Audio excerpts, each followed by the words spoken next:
대통령 탄핵 사건의 제3차 변론기일을 진행하겠습니다. 변론 등의 속기와 녹취에 관한 내규 3조 1항에 따라 앞으로 별도의 지시가 없더라도 속기사항은 변론 전부에 대해서 속기를 하십시오. 당사자와 대리인의 출석을 확인하겠습니다. 청구인 측에서 소추위원 나오셨습니까? 김희수 변호사님, 송도환 변호사님, 법무법인 LKBN 파트너스 이광범, 장순욱, 김현근, 성관정 변호사님. 예. 그 다음에 이공의 김선유 변호사님, 시민의 김남준 변호사님, 그 다음 도시의 이금규 변호사님, 다산의 서상범 변호사님, 클라스 한결의 박혁, 이원재, 김진환 변호사님, 세록의 전형호, 황영민 변호사님, 그 다음에 김정민 변호사님, 피청구인 본인 나오셨습니까? 그 다음에 대리인으로 조대현 변호사님, 배보연 변호사님, 배진환 변호사님, 도태우 변호사님, 서성근 변호사님, 청령의 윤갑근 변호사님, 삼승의 김계리 변호사님, 에이스 최거훈 변호사님, 선정의 차기환 변호사님, 정상명 변호사님, 그 다음에 송진호 변호사님, 이동찬 변호사님. 혹시 소개 안 된 분이 있습니까? 진행 순서를 말씀드리겠습니다. 지난 기일 이후 제출된 서면을 확인하고 증거 정리를 한 다음에 채택된 증거에 대한 증거 조사를 하는 순서로 진행하겠습니다. 그에 앞서서 피청구인 본인께서 소추 사유에 대한 의견 진술을 희망하신다면 발언 기회를 부여하겠습니다. 어느 정도까지 말씀드려야 될지 모르겠습니다만은 양해해 주시면 제가 일어나서 할까요? 네. 좋으실 대로 하십시오. 그러면 마이크가 이러니까 제가 앉아서 하겠습니다. 편하실 대로 하십시오. 제가 오늘 처음 출석을 했기 때문에 그냥 간단하게만 말씀을 드리겠습니다. 여러 가지 헌법 소송으로 업무도 과중하신데 또 저의 이 탄핵 사건으로 또 이렇게 고생을 하시게 해서 먼저 우리 재판관님들께 송구스러운 마음입니다. 저는 철들고 난 이후로 지금까지 또 특히 공직 생활을 하면서 자유민주주의라는 신념 하나를 확고히 가지고 살아온 사람입니다. 헌법재판소도 이러한 헌법 수호를 위해서 존재하는 기관인 만큼 우리 재판관님들께서 여러모로 잘 살펴주시기를 부탁드리겠습니다. 또 필요한 상황이 되거나 질문이 계시면은 말씀드리도록 하겠습니다. 감사합니다. 말씀 잘 들었습니다. 다음으로 당사자가 지난 기일 이후 제출하신 서면을 확인하겠습니다. 청구인 측에서 1월 16일자 절차 진행에 관한 의견서, 1월 20일자 증거 요지 설명서, 영상 증거 설명서, 각 쟁점에 대한 요약 서면으로 1월 20일자 준비 서면 2, 증거 제출서 4, 5, 증거 제출 정인 조지호에 대한 주신문사항 1월 21일자 증거 제출서 6 제출하셨습니다. 피청구인 측에서 1월 17일자 정인 김용현의 송달 장소에 대한 보정서, 1월 17일자 입증 계획 및 증거 제출서, 증거 동영상 재생 등 절차에 관한 의견서, 1월 20일자 증거 설명서 2 내지 6 입증 계획, 각 증거 제출 첨부 자료, 1월 20일자 각 사실조회 신청서, 국가정보원 세계 선거기관 협의회, 연수구 선거관리위원회, 파주시 선거관리위원회, 방송통신위원회, 행정안전부 감사원, 1월 21일자 각 사실조회 신청 및 문서 제출 명령 신청서 행정안전부, 대통령실, 국가정보원, 1월 20일자 각 문서 제출 명령 신청서 감사원, 외교부, 한반도 평화교섭본부 북핵정책과 1월 20일자 정인 신청서, 1월 20일자 사실조회 신청 및 인정 등본 송부 촉탁 신청서 부산광역시 경찰청, 1월 20일자 각 인정 등본 송부 촉탁 신청서 대법원, 수원고등법원, 경찰청, 국가수사본부, 안보수사국, 1월 20일자 서정요지 진술, 1월 20일자 문서 송부 촉탁 신청서 국가정보원, 정인 김용현에 대한 정인 신문사항, 그 다음에 오늘 날짜로 소송 위임장, 증거설명서 7, 8, 재판부 성명사항에 대한 답변 제출하셨습니다. 맞습니까? 네, 맞습니다. 예. 그 다음에 증거 정리 절차를 진행하도록 하겠습니다. 지난 기일에 체부 결정이 보류된 증거에 대하여 증거 체부 절차를 하겠습니다. 피청구인 측은 지난번에 보류하신 갑제 22호증 1부터 갑제 27호증 12까지 증거 인물을 말씀해 주시기 바랍니다. 저기 부동의하겠습니다. 예. 증거로 채택 부동의하겠습니다. 부동의 한다는 뜻입니까? 부동의 하는 경우에 갑제 22호증 1 내지 갑제 27호증 12는 중앙선거관리위원회, 과천청사, 선거정보센터, 관악청사, 선거연수원, CCTV 현장 영상으로 비진술 증거로서 전문법칙이 적용되지 않고 현장 상황과 개헌군 등의 동태가 그대로 녹화된 것으로 볼 수 있습니다. 따라서 증거로 채택하겠습니다. 청구인 측은 피청구인 측이 제출한 을제 1호증 1부터 8호증까지 증거 인물을 말씀해 주시기 바랍니다. 네, 저희는 동의는 하고 입증 취지만 부인하겠습니다. 예. 그리고 증거를- 언론 기사에 관해서는 아마 그 중에 언론 기사도 포함되어 있는 것으로 알고 있습니다만 그 부분은 지난번에 재판부에서 밝혀주신 그 기준에 따라 그 당시에 그런 취지의 보도가 있었던 점만 예, 인정하겠습니다. 알겠습니다. 증거로 채택하겠습니다. 그러니까 을제 1호증 2, 을제 5 내지 8호증은 기재 일시에 해당 언론 매체에서 그러한 보도가 있었다는 사실을 증명한 한도 내에서 증거로 채택하고요. 그 다음에 을제 1호증 1은 동의를 했기 때문에 증거로 채택한다, 이런 내용이 되겠습니다. 그 다음에 피청구인 측에서 지난 기일 이후에 을제 3호증의 7 내지 22, 을제 9호증 내지 85호증의 1, 91호증의 3, 결국 91호증의 3까지 제출하셨습니다. 맞습니까? 예. 혹시 인부가 되겠습니까? 저희가 어제 좀 늦게 받아가지고 조금 검토가 필요할 것 같습니다. 일괄해서 함께 서면으로 인부 제출하겠습니다.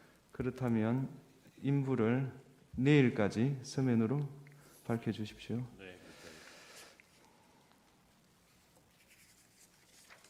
그 다음에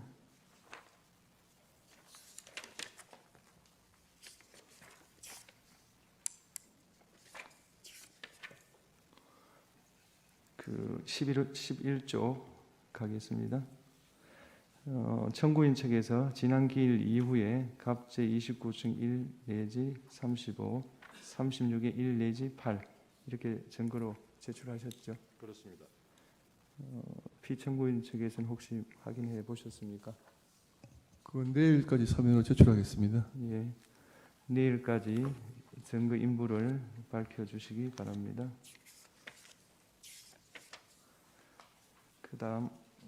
다음 13조 채택된 증거에 대한 증거 조사를 할 수 있도록 각자 그러니까 오늘 채택된 증거에 대해서요 서정 요지 진술을 준비해 주시고 영상 자료의 경우 중요 부분을 재생하여 시청할 수 있도록 꼭 시청해야 될 그 부분을 기일 전까지 특정해서 증거로 특정해서 제출해 주시기 바랍니다.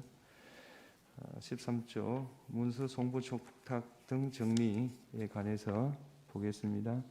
서울중앙지방검찰청에서 1월 16일, 1월 20일 기록 인정등본 송부 촉탁에 대한 추가 회신을 하였습니다. 청구인 측 확인해 보셨습니까? 네, 받았습니다.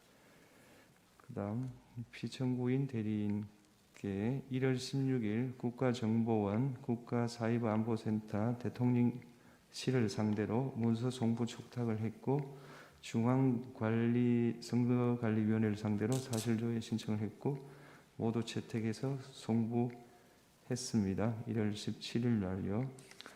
그 다음에 피청구인 측에서 1월 20일자로 아까 말씀드린 대로 사실조회 신청서, 그 다음에 사실조회 신청 및 문서 제출 명령 신청서, 그 다음에 1월 20일자로 문서 제출 명령 신청서, 1월 20일자로 사실조회 신청, 인정등본 송부 촉탁 신청, 1월 20일자로 인정등본 송부 촉탁, 1월 20일자로 문서 송부 촉탁 신청서 제출하셨습니다.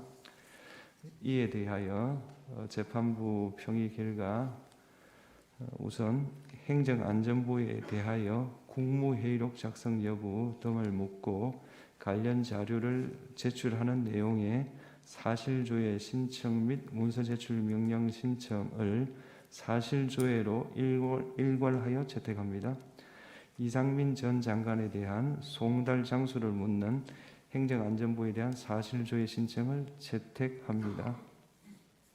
대통령실에 대해서 국무회의록 작성 여부를 묻고 관련 자료를 요청하는 사실조회 신청, 문서 제출 명령 신청은 사실조회로 일괄하여 채택하겠습니다. 국가정보원에 대한 사실조회 신청 중 조회사항 1, 2번 즉 국가사이버안보센터장, 선거관리위원회 사이버보안관리점검 실무 책임자의 각 성명, 송달 장소를 묻는 부분을 채택합니다. 그 나머지 부분은 어제 증거가 주로 많이 신청되었기 때문에 재판부 평의를 거쳐서 다음에 채택 여부를 결정하겠습니다.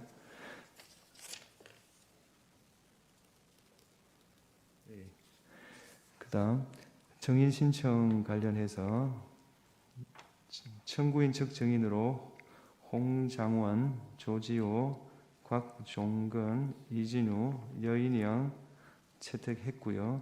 피청구인 측 정인으로 김용현, 그 다음에 김현태를 채택했습니다.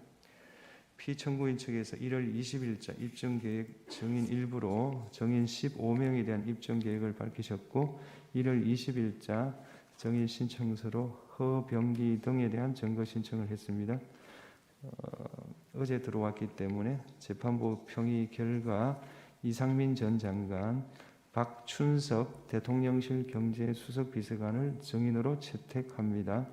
이상민 전 장관에 대해서는 주소를 현재 확보할 수 없기 때문에 2월 11일 오전 10시 30분으로 신문기일을 정하고요.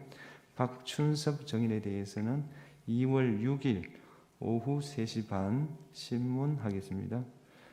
따라서 정인 신문기일을 다시 한번 정리를 해드리겠습니다. 1월 23일 오후 2시 반에 김용현 정인 신문을 하고 조지호 정인은 불출석 사유서를 제출했습니다.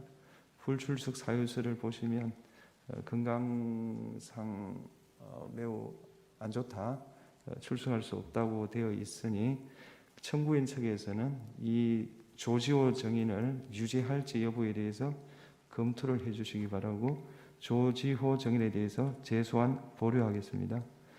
2월 4일 오후 2시 반 이진우, 오후 4시 여인영, 오후 5시 반 홍장원 정인입니다.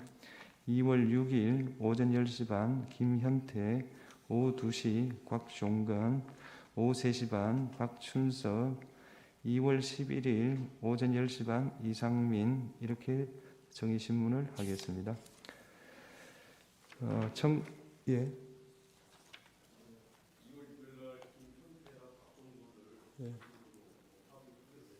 예.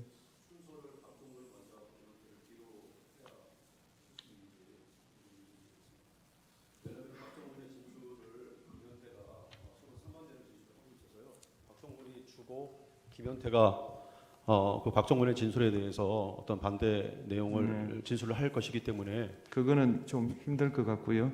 그걸 감안해서 주신문 반대 신문을 하시면 좋겠습니다.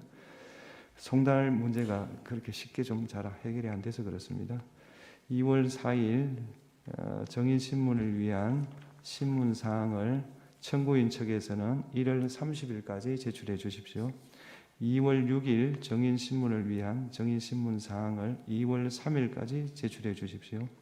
피청구인 측도 2월 6일 정인신문을 위한 정인신문 사항을 2월 3일까지 제출해 주십시오.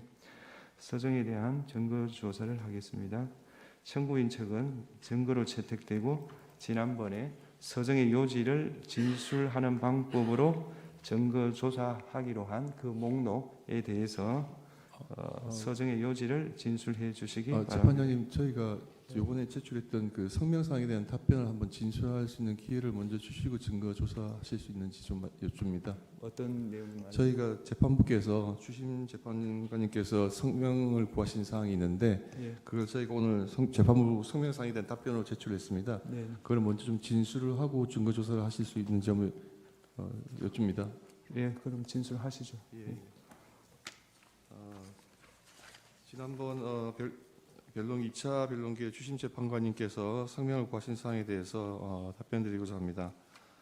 전번 답변서 3에 기재됐던 내용 중 포고령 1호의 작성 경위, 포고령에 기재된 국회 및 지방의회의 반구적 활동의 의미, 야당의 망국적 행태와 병력 투입의 관계에 대해서 주심 재판관님이 성명을 구하셨습니다. 이에 대해서 말씀드리고자 합니다. 포고령 제1호와 관련해서 저희가 답변서 3에 실제로 그때 2024년 12월 3일 밤 11시경에 비상계엄이 발령되었고 같은 날 23시 28분 계엄사령관의 포고령 제1호가 선포되었는데 포고령 제1호는 국방부 장관 김용현이 국회 해상권이 존재하였던 예전의 군사정권 시절 계엄 예문을 그대로 필사하여 작성한 것을 피청구인이 몇 자 수정한 것이었습니다. 그 기재 내용의 의미에 대해서 말씀드리겠습니다. 비상계엄은 피청구인이 망국적인 국정마비 상황을 사회 교란으로 인한 행정, 사법의 국가 기능 붕괴 상태로 판단하여 계엄령을 발동하되 그 목적은 국민에게 거대 야당의 전무후무한 탄핵 소추 남발, 입법 폭주, 외교 안보 분야의 횡포, 예산의 무차별 삭감 등 국가 이익에 반하는 폐악 행위를 알려 호소하고 이를 멈추도록 호소하고 경고하고자 하는 것이었고, 그럼으로써 자유민주주의 헌정 질서의 붕괴를 막고 국가 기능을 정상화하고자 하는 것이었습니다. 이에 따라 포고령은 계엄의 형식을 갖추기 위한 것이고 그 집행의 의사가 없었고 상위법과 저촉 소지가 있어서 집행할 수도 없는 것이었습니다. 포고령 집행의 구체적인 의사가 없었으므로 실행할 계획도 없었고 포고령을 집행할 집행기구 구성이 전혀 포함되지 않은 것이었습니다. 그리하여 포고령 제1호는 계엄의 형식을 갖추기 위하여 김용현 장관이 초안을 잡아 피청구인이 검토 수정한 것인데 김용현 장관이 계엄령 선례를 참고하여 작성하였던 것으로 기억하고 있고 피청구인이 그에 대하여 검토하면서 야간 통행 금지 조항이 있었던 것을 삭제한 것으로 생각됩니다. 그 국회 및 지방의회 활동 금지의 범위에 대해서 말씀드리겠습니다. 계엄법 제9조의 제1항은 비상계엄 지역 하에서 계엄 사령관은 군사상 필요할 때 체포, 구금, 압수수색, 거주 이전, 언론, 출판, 집회 결사 또는 단체 행동에 대해서 특별한 조치를 할 수 있고 이 경우 계엄 사령관은 조치 내용을 공고해야 한다고 규정하고 있습니다. 포고령은 이를 아까 좀 전에 말씀드린 것 같이 어떤 구체적인 어떤 집행 계획을 세우지는 않은 상태에서 계엄의 형식을 위해서 작성한 것으로 굳이 말씀드리자면 포고령 제1호는 위조항에 따라서 국회의 어떤 불법적인 행동이 있으면 그것을 금지하고자 하는 것이지 결코 국회의 해산을 명하거나 또는 국회의 입법 활동이나 국회의 비상계엄 해제 결의를 위한 의정 활동 등 정상적인 국회 활동을 금지하고자 하는 것은 아니었습니다. 실제 국회는 아무런 방해 없이 평화적으로 비상계엄 해제 결의를 하였고 피청구인은 이에 따라서 비상계엄을 해제하였습니다. 여기서 말하는 반국가적 활동의 의미에 대해서 말씀드리겠습니다. 보령 제1호에 있는 반국가적 행위의 의미는 국가 안보 측면만을 말하는 것이 아니라 국익을 행하여 나라의 위기를 초래하는 일체의 행위를 포함하는 포괄적인 개념으로 사용한 것입니다. 구체적인 예를 들면 거대 야당이 북한이나 중국의 입장에 동조하여 국가의 안보에 위해를 초래하는 외국인의 간첩 행위를 처벌하는 법률 개정을 반대하는 행위, 국가 안전 확보를 위해 하는 각종 법률을 제정하거나 또는 안보를 위한 규정의 폐지 행위, 국가 안보를 제외하는 외교 안보 정책, 국가 안보 예산 삭감을 통해 국방력 약화 기도, 기타 에너지 안보 위협하는 행위 등을 들 수 있습니다. 그 구체적인 예를 들면 야당의 간첩죄 규정 개정 반대로 인해서 국가 안보나 국가 핵심 산업 기술 유출을 방지하는 것에 심각한 차질을 빚고 있습니다. 2024년 6월 중국인 3명이 최소 2년 이상 드론으로 부산에 정박 중인 미국 항공모함 등 군사시설 사진을 500여 장 촬영한 사건, 정보사 블랙이온 명단이 중국에 유출되었으나 유출 상대방이 중국인이어서 처벌하지 못한 사건 등은 그 좋은 예입니다. 나아가 국가 산업의 핵심 기술이 중국에 유출되어도 간첩죄로 처벌할 길이 없습니다. 야당은 현재도 간첩죄 규정의 개정에 반대하고 있고 이로 인해서 중국의 간첩들은 한국에서 활개치고 있습니다. 러시아 우크라이나 전쟁이 장기화되면서 북한, 러시아, 중국이 밀착하는 가운데 대통령이 국가 안보를 위해 한미일 군사 합동훈련한 것을 전쟁광으로 매대하여 1차 탄핵 소추안에서는 그 사유로 삼기도 했습니다. 현대전은 드론의 등장으로 양상이 바뀌고 있고 피청구인이 우크라이나에 참관단을 보내려 하자 국방장관을 탄핵하겠다고 위협했습니다. 우크라이나 전쟁에는 1만 명 이상의 북한군이 파견되어 있으므로 북한군의 작전 체계, 전투 능력에 대한 정보 수집은 우리나라 국가 안보를 위해서 매우 중요합니다. 국가 안보를 위해 우방국의 현대전에서 교훈을 얻기 위해 참관단 파견을 방해하려는 거대 야당의 저의가 무엇인지 묻지 않을 수가 없습니다. 또 거대 야당은 방산물자를 수출할 때 국회의 동의를 받도록 하는 방해사업법 개정안을 당론으로 추진하고 있습니다. 방산 수출의 관건인 신속한 대응이 어려워지고 기밀 유지가 불가능하기 때문에 방산 수출이 사실상 중지될 수도 있습니다. 이렇게 거대 야당이 반대하면 북한, 중국, 러시아가 원치 않는 자유서약에 대한 방산 협력이 불가능해집니다. 우리나라의 국방과 국익에 막대한 손실이 발생합니다.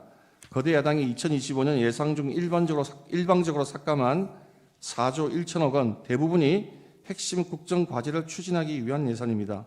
부족한 초급 장교 인력을 확보하기 위한 예산인 당직비, 수당, 그 인상 비용, 이사비 현실화, ROTC 생활지원금 인상비에 활동비를 다 삭감했고 북한의 핵과 미사일 위로부터 국가와 국민을 지키기 위한 한국형 3축 체계 킬체인 예산을 대폭 삭감했으며 드론 전쟁 대비 예산을 삭감하여 사업을 중단시켰고 정밀 유탄 사업도 차질을 빚게 했습니다. 북핵의 위협에 대응하기 위한 핵심 방위 사업 예산을 이렇게 일방적으로 대폭 삭감한 저희를 묻지 않을 수 없습니다. 거대 야당이 대한민국의 생존이 걸린 에너지 안보도 위협하고 있습니다. 지난 정권 내내 탈원전 정책으로 인해서 에너지 안보의 기반을 무너뜨려 놓고 원전 생태계를 복원하려고 하는 현 정부의 노력을 사사건건 제동을 걸고 있습니다. 24조 원 규모의 체코 원전 사업에서 어렵게 우선 협상자에 선정되었을 때에도 정부의 노력을 지원하여서 우리나라를 위한 산업 수출을 이루기는커녕 덤핑 수준의 가짜 뉴스를 내놓고 한미 원자력 협력의 핵심 과제인 차세대 원전 기술 SFR의 R&D 계산도 90%나 대폭 삭감을 해버렸습니다. 이렇게 우리나라의 원전 경쟁력이 떨어지면 우리나라의 산업 경쟁력이 급격히 위축될 뿐만 아니라 지금 현재 원전 확대에 열을 올리고 있는 중국이 가장 큰 이익을 보게 됩니다. 거대 야당은 동해가스전 시추 예산, 이른바 대왕고래 사업 예산을 사실상 전액 삭감하여 온 국민이 바라는 산유국의 꿈을 무산시키려 하고 있습니다. 지금 세계가 급격히 재편되면서 글로벌 에너지 공급망이 흔들리고 안전적인 에너지 자원 확보가 국가의 생존에 직결되고 있습니다. 최대 140월 2270조 원에 달할 수 있는 대왕고래 사업에 성공한다면 우리의 에너지 자력과 에너지 안보를 획기적으로 강화할 수 있음에도 불구하고 오로지 정치적인 목적으로 사업 진행을 가로막고 있습니다. 그뿐만 아니라 거대 야당은 우리 사회의 안전을 지키기 위한 필수 예산도 무차별 삭감했습니다. 검찰, 경찰의 내년 특경비, 특활비, 치안활동비 예산을 전액 삭감했습니다.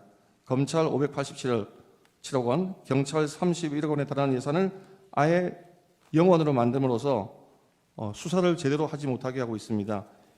이로 인해서 마약 범죄라든지 또는 치안 범죄 등의 활동이 줄어들면 그것이 과연 누구에게 이익이 되고 누구에게 피해가 되겠습니까? 또 이러한 예산은 금융사기 사건, 성범죄를 비롯한 사회적 약자 대상 범죄, 마약, 조폭 등 민생 침해 사건 수사 그리고 대공 수사에도 쓰이는 예산인데 이것을 다 삭감하는 저희는 무엇입니까? 대한민국을 마약과 조폭과 성범죄자들이 활개치기는 나라로 만들겠다는 것인지 묻지 않을 수가 없습니다. 거대 야당은 자신들이 비위를 조사했다는 이유로 감사원 특경비 60억 3,800만 원도 전액 삭감했습니다. 이 또한 감사원이 감사를 통해서 자신들의 비위를 캐지 못하도록 하는 것이라고 하지 않을 수가 없습니다. 나아가 대통령실, 국가안보실의 특활비 80억 5천만 원도 전액 삭감했습니다. 민주당 자신이 정부일 때에는 오히려 대통령실의 특활비가 96억 원에 달했습니다. 이와 같이 예산을 무분별하게 삭감하는 것은 국가의 정상적인 활동을 방해하고 차질을 빚게 하는 것이라고 하지 않을 수가 없습니다. 이러한 것은 상권 분립의 헌정 질서에도 위협이 되는 것이고 국헌문란행위라고 판단하지 않을 수가 없습니다. 그러면서도 국회의원의 해외 출장비에 쓰이는 국회의원들의 해외 출장에 쓰이는 국회 특갈비, 특경비 예산은 195억 원으로 유지하고 연봉은 1억 6천, 국회의원들의 연봉은 1억 6천만 원으로 오히려 인상을 했습니다. 나아가 거대 예산의 예산 폭거는 민생과 서민들의 민생과 미래까지 위협하고 있습니다. 대통령은 그동안 직접 전국을 돌며 민생 토론회를 열어 현장의 의견을 수렴하고 공직자들이 밤잠을 아껴가며 피부에 와닿는 정책을 개발해 놓았습니다. 그러나 거대 야당의 무자비한 핵심 예산 삭감으로 많은 사업이 중단될 위기에 처해 있습니다. 기초과학연구, 양자 반도체 산업, 바이오 산업 등 미래 성장 동력이 될 산업의 예산을 대폭 삭감했습니다. 산업 생태계 조성을 위한 혁신 성장 펀드, 강소기업 육성 예산도 삭감했습니다. 또 긴급 상황에 대처하기 위한 예비비를 무려 2조 4천억, 절반이나 삭감을 해서 삭감했고 이 가운데 1조 원은 재해 대비 예산입니다. 매년 폭염, 폭우, 태풍 등 기상이변이 속출하는 상황에서 국민 피해가 더 커질 수밖에 없습니다. 작년에 보셨듯이 무한공항 사고와 같은 그런 재해가 생겼을 때 그런 의도치 않은 예상치 않은 피해자가 생겼을 때 국가가 도와줄 수 있는 그러한 예비비마저 대폭 삭감한 것입니다. 거대 야당은 팬데믹에 대비하는 백신 개발 지원과 관련된 R&D 예산도 대폭 삭감했고 의료개혁의 추진에 반드시 필요한 전공의 지원 사업 예산도 삭감했으며 어려운 청년들을 돕기 위한 청년 일자리 지원 사업 예산도 삭감하고 취약계층 아동자산 형성 지원 사업도 삭감했으며 아이 돌봄 수당도 무차별 삭감했습니다. 이러한 악의적인 예산 삭감은 나라를 망국의 위기로 몰아내려는 목적이 뚜렷한 것입니다. 그리고 그 피해는 고스란히 국민들에게 돌아갈 수밖에 없습니다. 이러한 거대 야당의 이러한 예산의 무차별 삭감과 폭주는 국가 이익에 반하는 것이라고 하지 않을 수가 없습니다. 그다음에 망국지역 행위를 알리는 것과 병력 투입의 관계에 대해서 말씀드리겠습니다.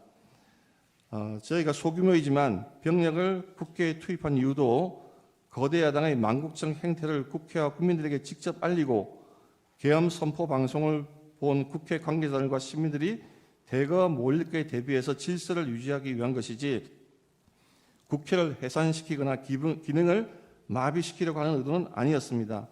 국회의 만행을 국민들에게 직접 알리기 위해 왜 병력을 동원하여야 하는 구성명 사항으로 추측이 됩니다. 개헌법 3조에는 비상계엄의 선포와 동시에 계엄사령관은 계엄 지역의 모든 행정사무와 사법사무를 관장한다고 규정하고 있습니다. 따라서 계엄이 선포되면 질서 유지 업무는 계엄사령관이 관장하게 되고, 그렇기 때문에 이 사건 계엄 당시에도 많은 시민들이 몰려들 것이 예상되는 국회의 질서를 대비하기 위해 군이 보충적으로 인원을 파견하고 보다 많은 경찰이 그 외곽 경비를 하게 된 것입니다. 법조인 체포 주장에 대해서 말씀드리겠습니다. 청구인은 아직 이 법조인 체포에 대한 주장이 서면으로 정확하게 제출되지 않아서 정확한 답변은 다 말씀드리기 어렵습니다만, 청구인은 피청구인이 이 사건 계엄 당시 다수의 법조인을 체포하거나 체포하려 하였다고 주장하고 있습니다. 그러나 피청구인은 이 사건 계엄 선포 당시 결코 법조인을 체포 구금하라고 지시한 바가 없고, 실제로 체포된 법조인도 전혀 없습니다. 한동훈 여당 대표를 체포하라든지 우원식 국회의장을 체포하라고 지시한 바가 전혀 없습니다.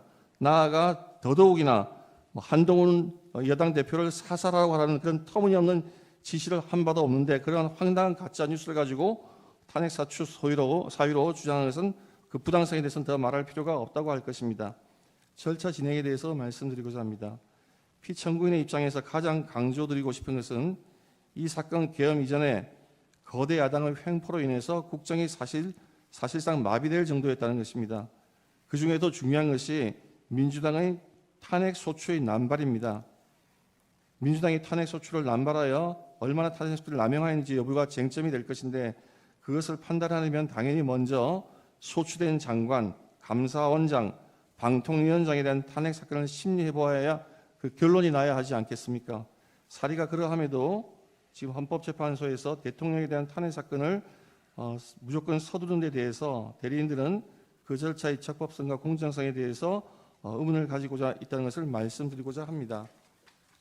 결론적으로 피청구인들 대리인은 평소 헌법재판관인에 대해서 무한한 신뢰와 존경의 마음을 가지고 재판에 임하고 있습니다. 누가 뭐라 해도 헌법재판소는 이 나라의 헌법 그리고 민주적 기본 질서를 보위하는 최고의 보루입니다.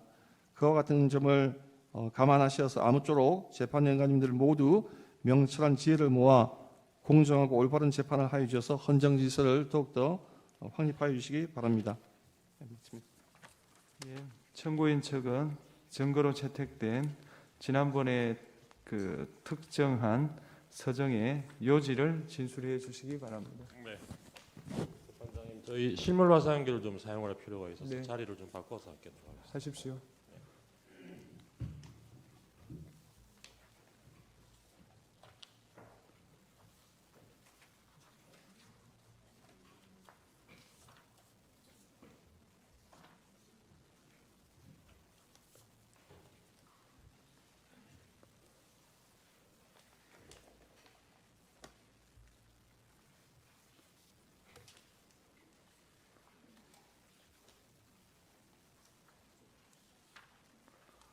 되나요?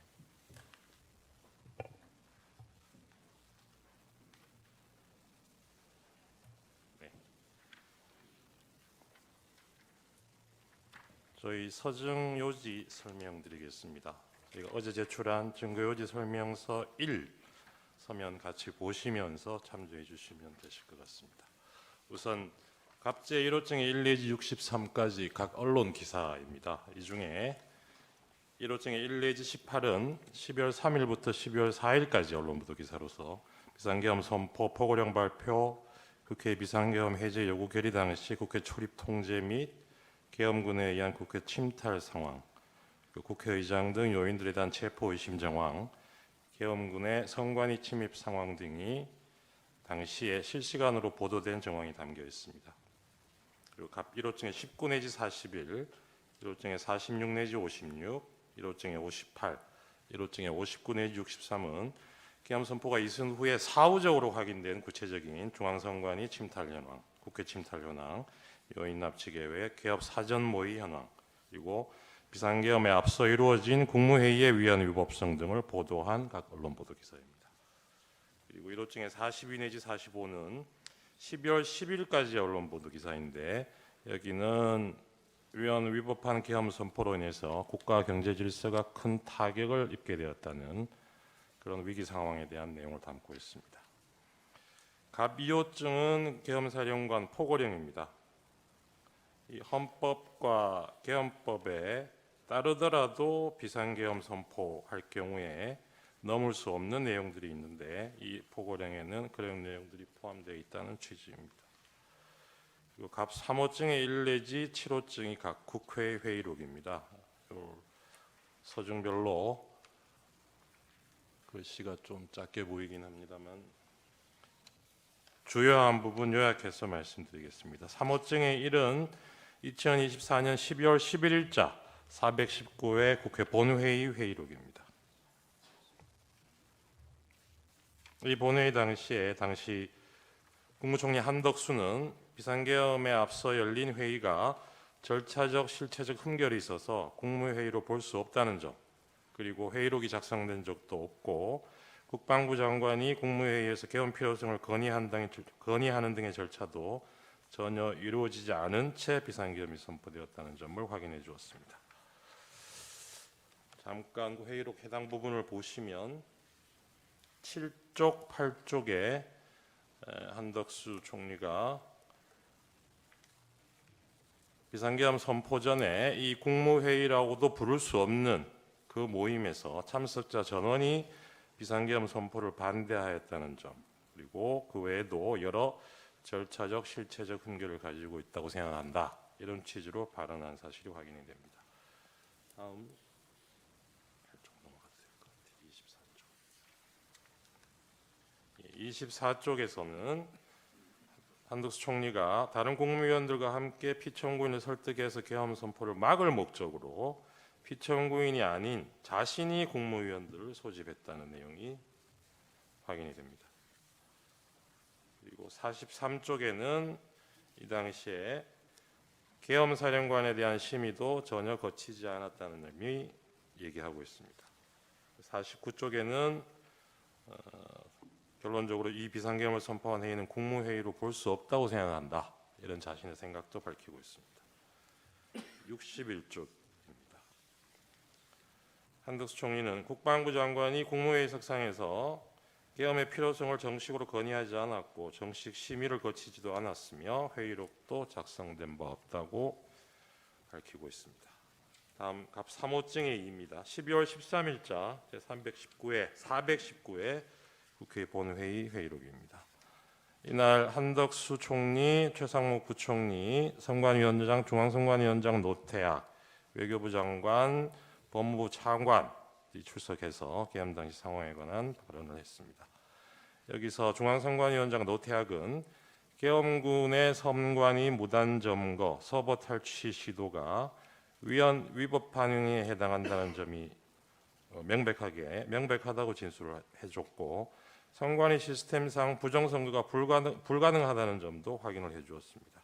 그리고 외교부 장관 조태열은 비상계엄 선포 전에 피청구인으로부터 제외공간 관련 이런 단어가 포함된 3, 4줄 정도의 내용이 기재된 쪽지를 받았다는 얘기가 있고, 그리고 경제부총리 최상목은 재정자금 유동성 확보를 잘 하라는 취지가 적힌 종이를 건네받았다는 점을 진술을 했습니다. 최상목 당시 부총리가 받았다는 이 쪽지는 최근에 확인된 수사기관에 제출했던 내용과는 그 내용이 상당히 다르다는 부분도 나중에 말씀드릴 기회가 있을 것 같습니다. 그리고 한덕수 총리는 국방부 장관의 계엄 선포 건의가 자신을 거쳐 이루어지지 않았다는 점을 확인해주고 있고, 그리고 국무위원들 중에 문체부 장관 유인촌, 환경부 장관, 고용노동부 장관, 국가보훈부 장관 등은 국무회의 소집 요구 자체도 받은 적이 없다는 점을 확인해주고 있습니다.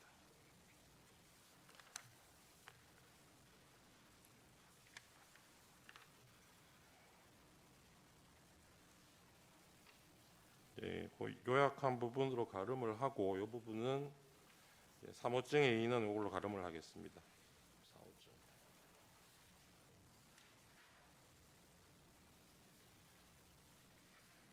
4호증의 1 내지 4는 국회 국방위원회 회의록입니다. 35쪽.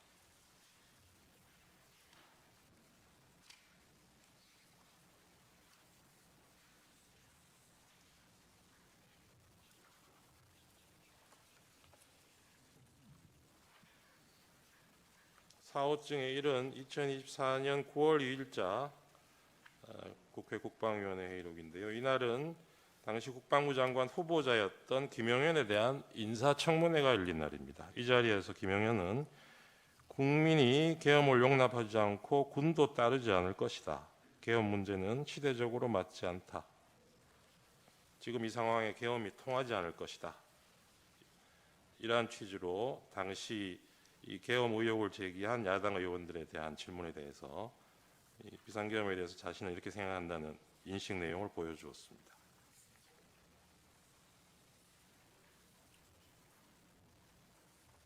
네, 그 내용 간단하게 지금 실문 화상기에서 확인하실 수 있습니다. 57쪽에도 같은 취지의 내용이 있습니다. 다음 4호증의 2입니다. 2024년 12월 5일자 비상계엄 이틀 후에 열렸던 국방위원회 회의록입니다. 이 자리에 계엄사령관, 군참모총장 박안수, 국방부 차관, 현재 장관 직무대행을 하고 있는 김선호, 그리고 국방부 기획관리관 등이 출석을 해서 계엄 당시의 상황에 관해서 진술을 했습니다. 이 자리에서 군참모총장 박안수는 포고령을 비상계엄 선포된 이후인 10시 30분부터 11시 사이에 처음 받고 김영현 장관으로부터 건네받았다는 점, 그리고 자신이 계엄사령관이 된 후에 특전사령관, 방척사령관, 수방사령관, 경찰청장과 여러 차례 통화한 사실을 진술하고 있습니다. 그중에 61쪽 보시면 이때 박안수가 12월 3일 오후 11시 30분경에 경찰청장 조지호에게 전화통화로 포고령 1항에 관해서 설명을 하면서 지시한 사실을 인정하고 있습니다.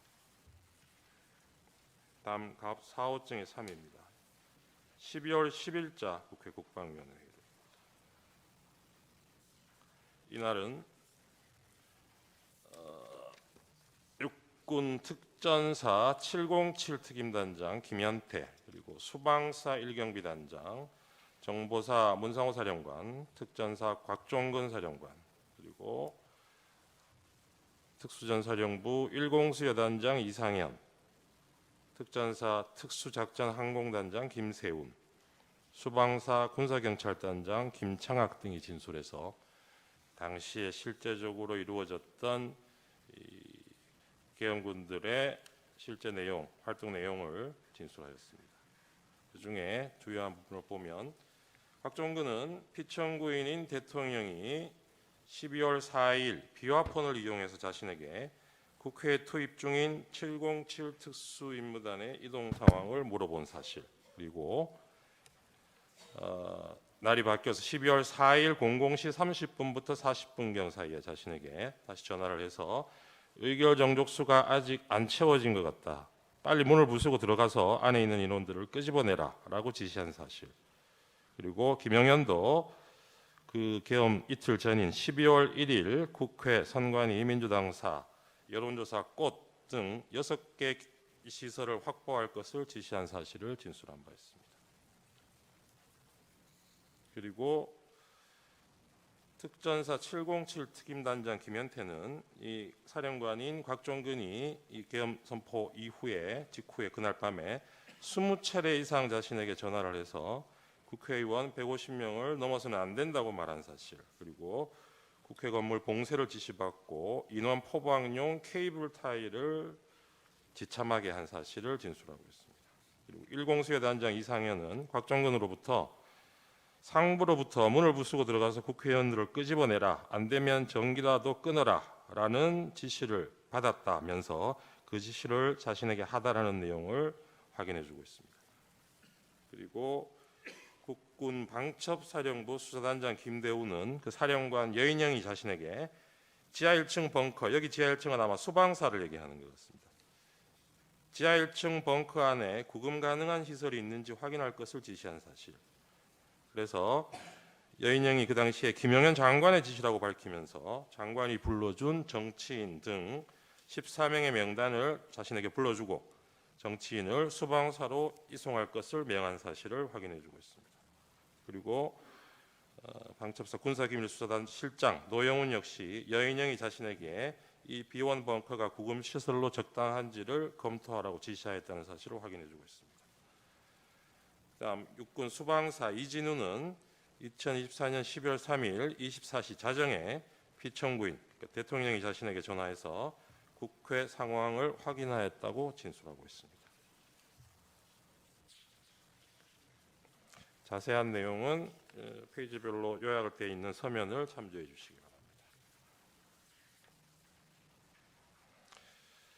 11쪽에 저희 준비한 서면 11쪽에 122쪽 잠깐 보시면 육군 특수작전 항공단장 김세우는 비행 제한 구역에 대한 헬기 승인을 당시 수방사 합동 방공 작전 통제소로부터 받는다는 점을 확인해 주면서 이 수방사가 보류를 하는 바람에 비행이 늦어서 결과적으로 헬기가 국회에 지연 도착했다는 사실을 확인해 주고 있습니다.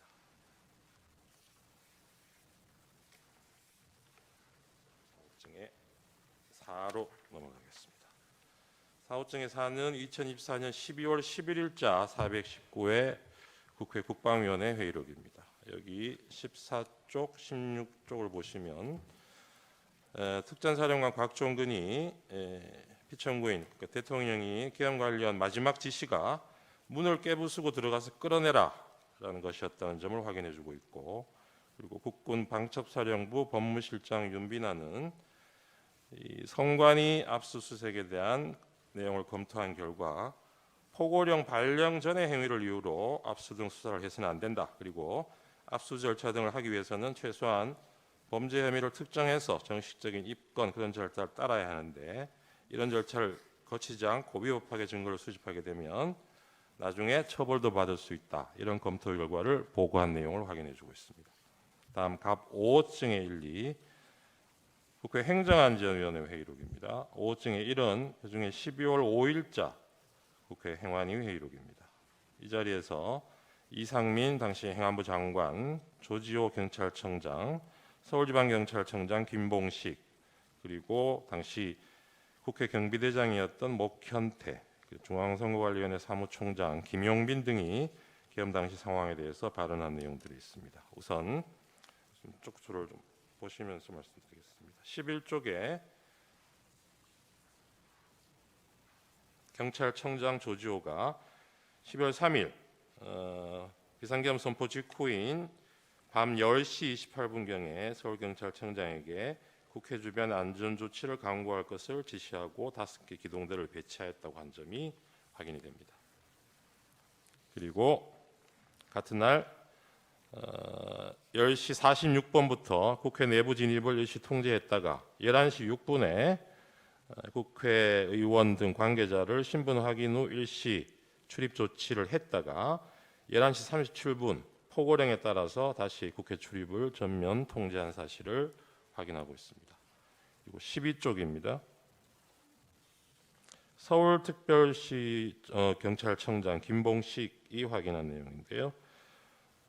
포고령 공포 이후에 본청의 지침을 받아서 같은 시간입니다. 11시 37분부터 국회 출입을 전면 통제했고 12월 4일 01시 01분경 계엄 해제 의결 이후에 국회 사무총장의 요구에 의해서 1시 46분경부터 관계자 출입을 허용했다는 내용이 확인됩니다.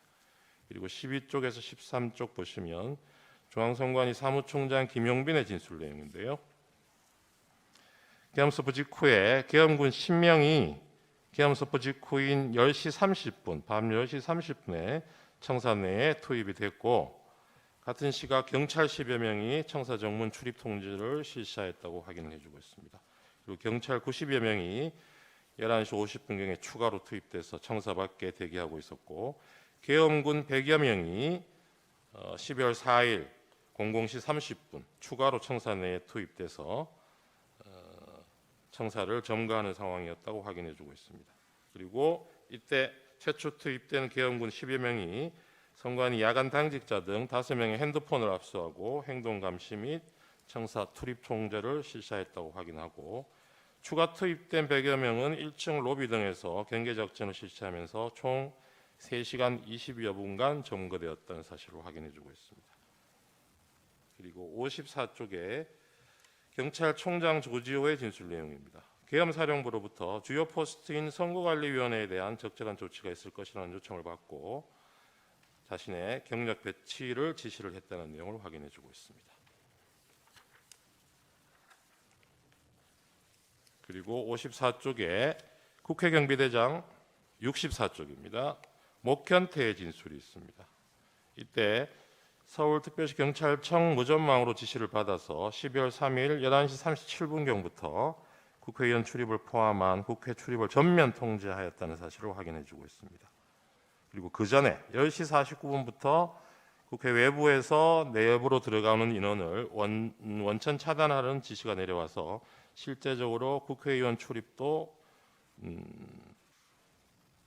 포함해서 전면 통제가 이루어졌다가 11시 7분경 일시 해제됐다가 11시 37분에 다시 또 전면 통제로 그렇게 바뀐 사정을 구체적으로 진술하고 있습니다.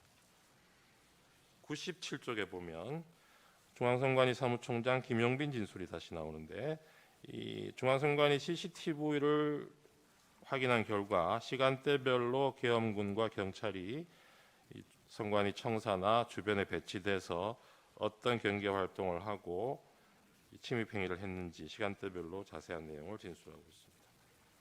그리고 94쪽에 보시면 경찰청장 조지호가 당일 밤 11시 20분에서 30분 사이에 계엄사령관과 통화를 했고 그때 계엄사령관이 국회 통제를 요청했다고 한 사실을 인정하고 있습니다.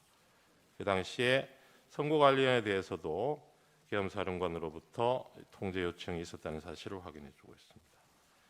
141쪽, 149쪽 보시면 선관위 사무총장 김영분이 계엄군이 직원들과 핸드폰 압수한 내용 다시 한번 확인해주고 있습니다. 다음 갑 5호증의 2024년 12월 13일자 국회 행정안전위원회 회의록입니다. 이날 서울특별시 경찰청의 차장, 지금 현재 청장을 직무대행하고 있는 최현석 차장, 그리고 경기 남부경찰청장 김준영, 서울특별시 경찰청 경비부장, 그리고 경비안전계장 등이 당시의 상황에 대해서 진술한 내용이 담겨 있습니다. 이 자리에서 주진우, 최창북 등은 비상계엄 당시의 국회 통제 상황을 구체적으로 얘기하고 있고 경기 남부경찰청장 김준영은 경찰의 선관위 투입 사실을 확인해주고 있는데 그 주요 내용을 잠깐 보시면 8쪽에서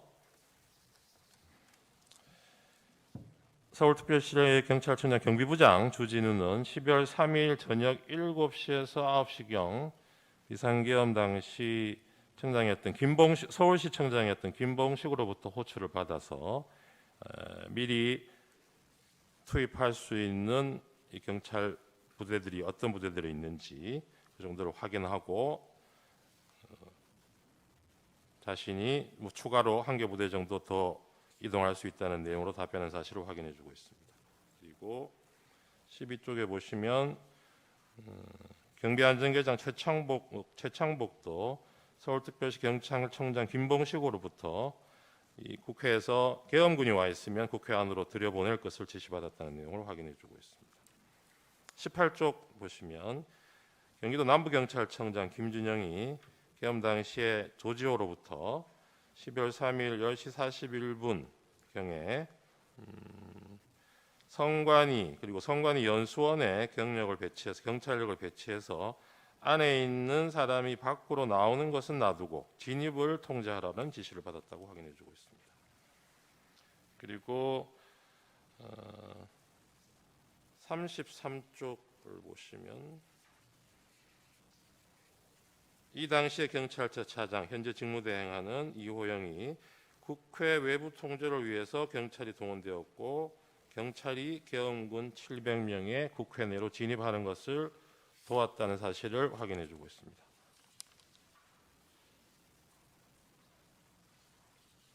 48쪽에 최창복의 내용이 진술이 있습니다만은 앞에 나왔던 내용과 중복되는 것이어서 이 부분은 넘어가도록 하겠습니다. 그리고 갑제 6호층의 1, 2, 3은 국회 법제사법위원회 회의록입니다. 6호증의 1은 2024년 12월 6일자 제19차 법제사법위원회 회의록인데요. 여기서 법원행정처장이 계엄 군사법원 설치를 위해서 법원 공무원 파견을 요청받은 내용을 확인해주고 있습니다. 그리고 갑 6호증의 2는 12월 9일자 제20차 국회 법사위 회의록입니다. 이 자리에서 법무부 장관 박성재, 경찰청장 조지호, 선관위 사무총장 김용빈 등이 진술을 했습니다. 여기서 주요 내용을 잠깐 보시면 41쪽입니다. 이 당시에 경찰청장 조지호는 방첩 사령관이 자신에게 전화를 해와서 이재명, 박찬대, 전현희, 김명수 전 대법원장, 권순일 전 대법관 그리고 한동훈에 대해서 체포를 위한 위치 추적을 요청하면서 위치 추적을 해달라는 지시를 받았다는 점을 확인하고 있습니다. 45쪽에서는 선관위 사무총장 김용빈이 이 당시에 선관위 관계자들이 직원들이 내부에 감금되어 있다고 사실을 확인해주고 있고요. 67쪽, 68쪽에서는 역시 김용빈 사무총장이 계엄군이 당일 한 3시간 20분 동안 선관위를 불법 점거했고 야간 당직자 핸드폰 뺏긴 점 그리고 계엄군이 관제센터에 들어와서 서버 사진을 찍어갔다는 사실을 확인해주고 있습니다. 다음 갑제 7호증은 2024년 12월 13일 개최된 국회 과학기술정보방송통신위원회 회의록인데요. 여기서는 방통위 관계자들이 나와서 세 차례에 걸쳐서 계엄사령부로부터 연락관 파견을 요청하는 전화를 받았다는 점을 확인해주고 있습니다. 그리고 갑 8호증의 1, 2는 국회 사무처에서 피해 현황을 집계해서 제출한 내역입니다. 이 당시에는 4,800만 원 상당의 비품 피해, 1,100만 원 상당의 시설 피해 등이 발생했다는 내용을 담고 있습니다.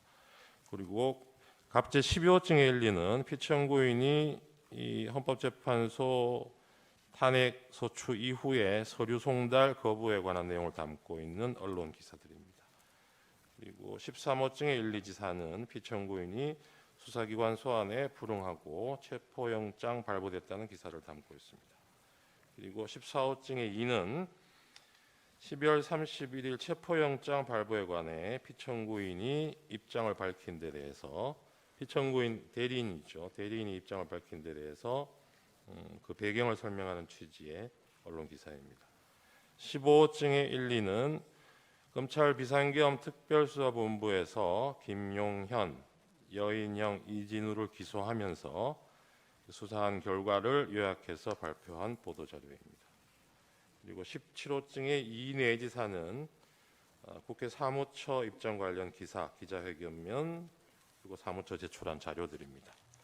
이 17호증의 1로 저희가 제출했던 것이 국회 피해 상황 등을 담은 CCTV 영상인데 이 17호증의 2 내지 4는 이 영상과 관련해서 국회 사무총장이 그 내용을 설명하고 관련한 내용을 담고 있는 기사입니다.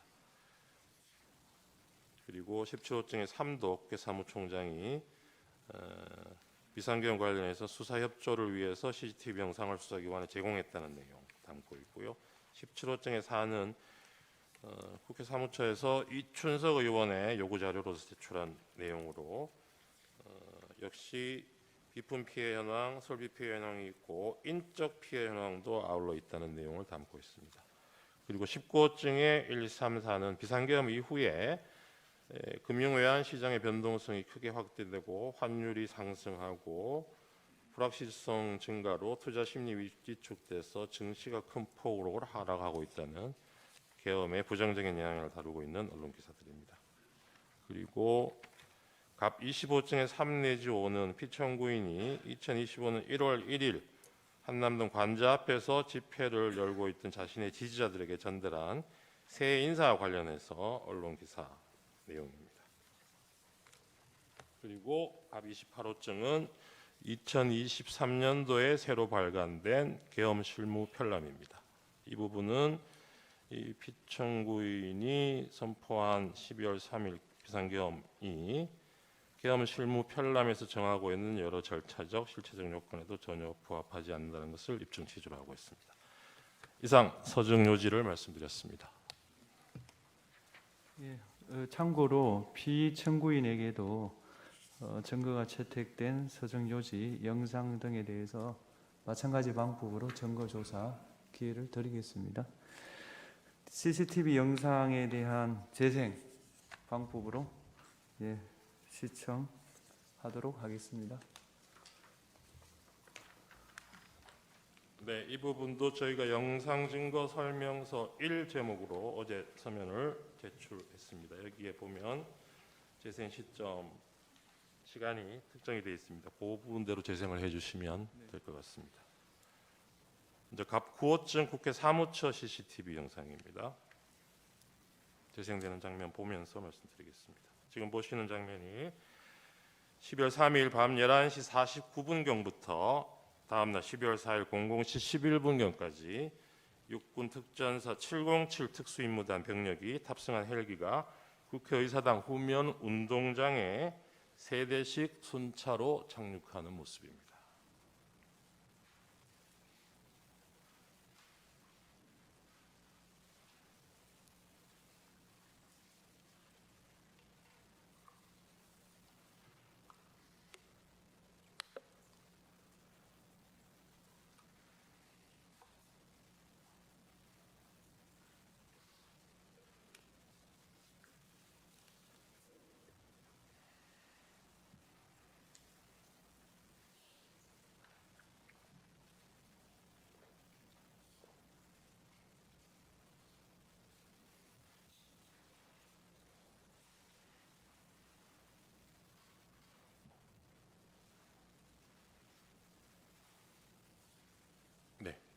다음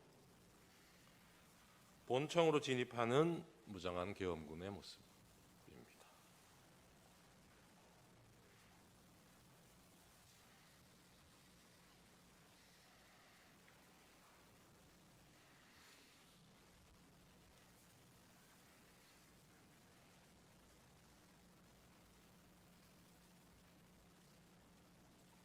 다음 12월 4일 00시 34분경에 707 특수임무단장 김현태를 포함해서 약 15명의 병력이 국회의사당 우측면으로 이동해서 미리 준비한 망치로 유리창 2개를 깨뜨리고 국회의사당 내부로 침투하는 모습입니다.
유리창을 깨고 들어가는 모습.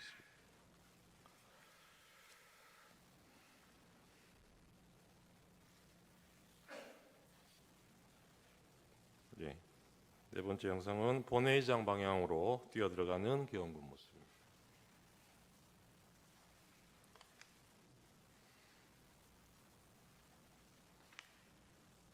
그리고 본회의장 앞장면인데 국회 내 당직자, 보좌관 이런 분들이 계엄군의 국회의사당 진입을 막기 위해서 소화기를 분사하니까 이를 피하기 위해서 잠시 물러서다가 대치 상태를 계속해서 유지하고 있는 계엄군들 모습입니다.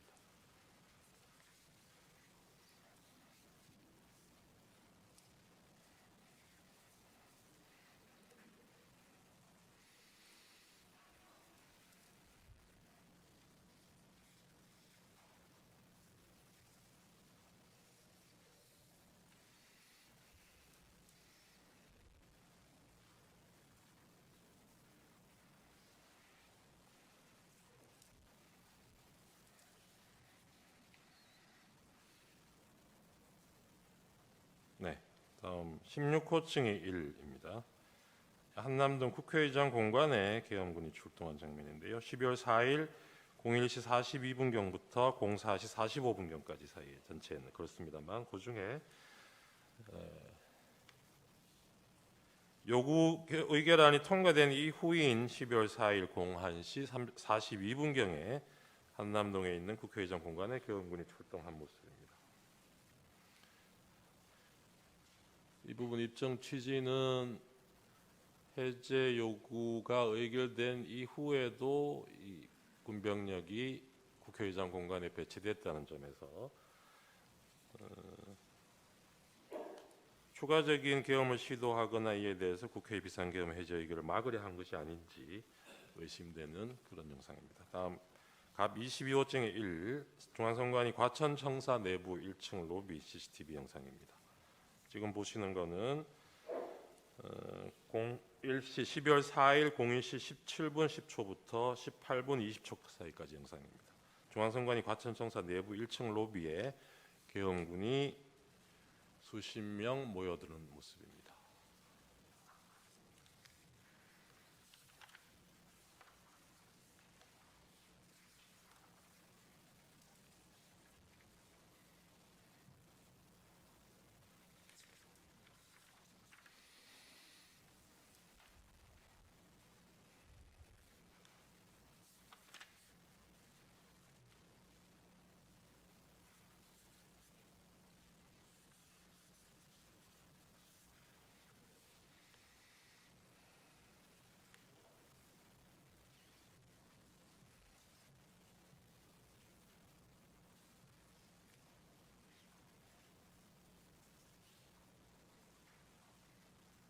다음 갑 22호증 23입니다.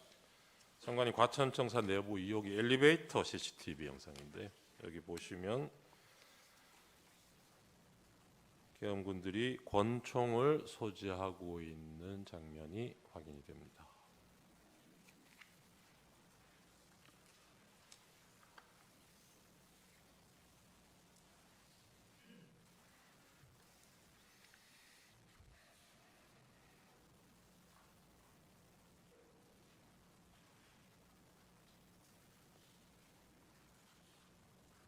다음 갑 22호증이 24입니다. 중앙선관위 과천청사 내부 신관 2층 승강기 CCTV 영상인데 저 선관위에서 사무실에서 선관위 조직도를 확보해서 전달해주고 있는 장면으로 보입니다. 다음 23호증의 2입니다. 선관위 과천청사 정문 외곽 CCTV 영상입니다. 지금 보시는 거는 계엄 선포 직후인 그날 밤 10시 32분 58초부터 33분 44초 사이의 영상입니다. 계엄군 10명이 피청구인 선포 직후인 이 시간대에 선관위 과천청사 정문으로 들어오는 모습입니다.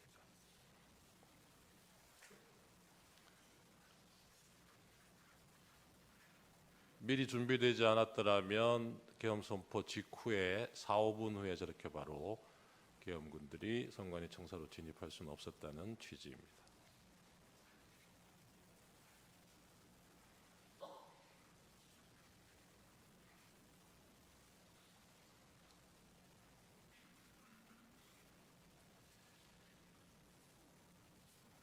다음인가요? 과천청사 건물로 들어가기 위해서 이동하는 계엄군 모습입니다.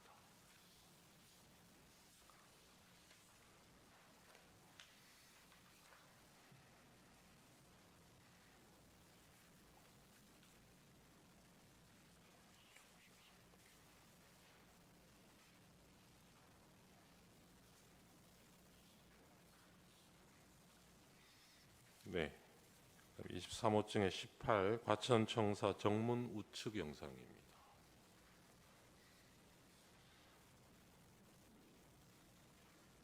역시 같은 시간대 계엄 선포 직후인 10시 33분 34분 사이에 선관위 과천청사 정문으로 들어오는 계엄군들 모습이 확인이 됩니다.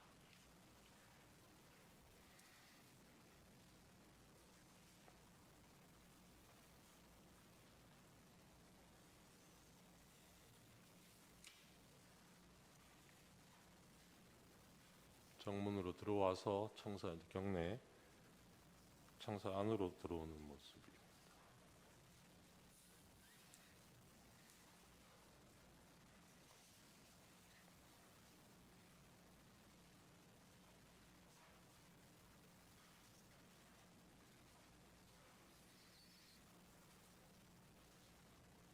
계엄 군인들이 좀 개인 화기들로 무장하고 있는 점도 영상으로 확인이 되고 있습니다.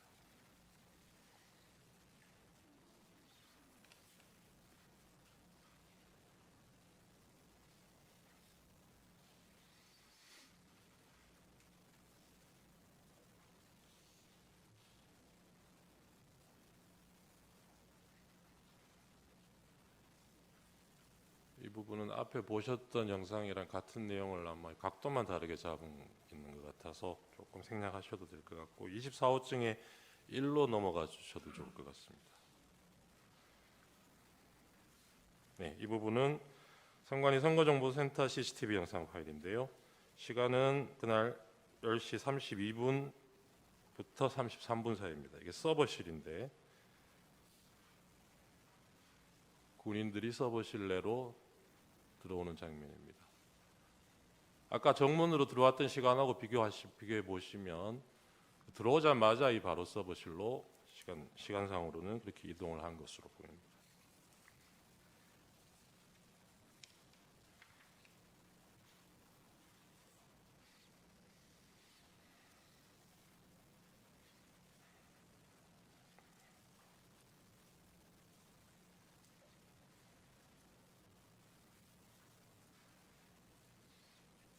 핸드폰을 가져가는 장면이 보입니다.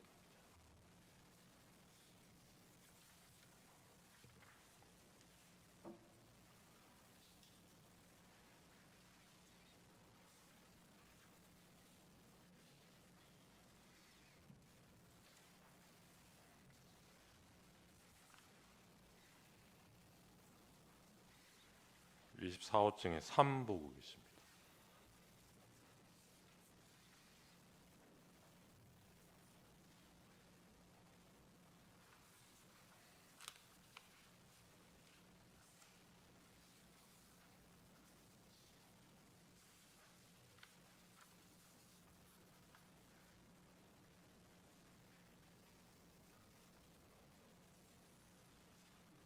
직원 핸드폰을 넘겨받는 장면입니다.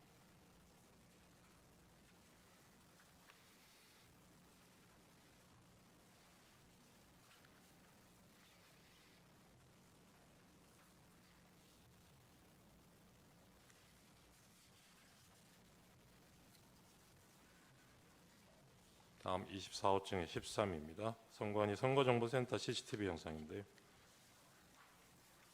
전산실 서버가 위치하고 있는 전산실 내부 모습입니다.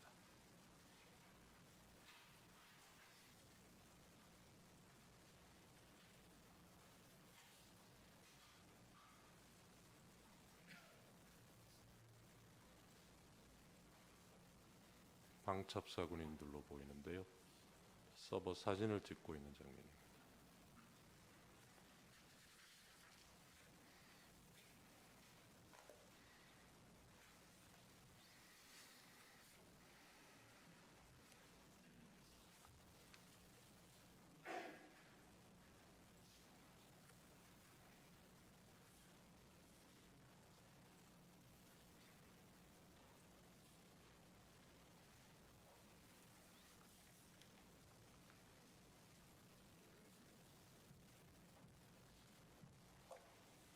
다음 파일로 넘어가 주셔도 좋을 것 같습니다. 갑 25호증에 사는 선관위 관악청사입니다. 여기 12월 4일 00시 29분부터 30분 사이의 영상인데요. 여기에서도 무장한 계엄군 수십 명이 관악청사로 진입하는 모습을 확인하실 수 있습니다.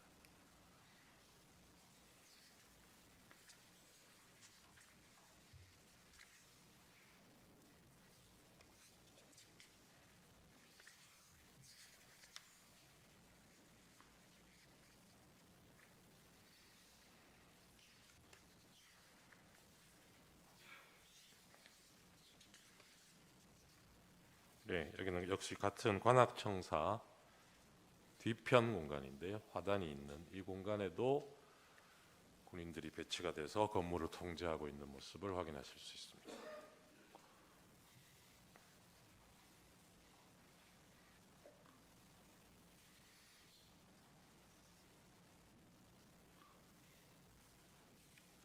네, 다음 갑 26호증의 2입니다. 여기는 선관위 수원에 있는 선거연수원 건물입니다. 본관동 1층 현관 앞에 설치된 CCTV 영상인데요. 12월 3일 밤 11시 31분부터 32분 사이 영상입니다. 선거연수원에 경찰들이 집결해서 지휘관 지시를 받아서 이동하는 모습입니다.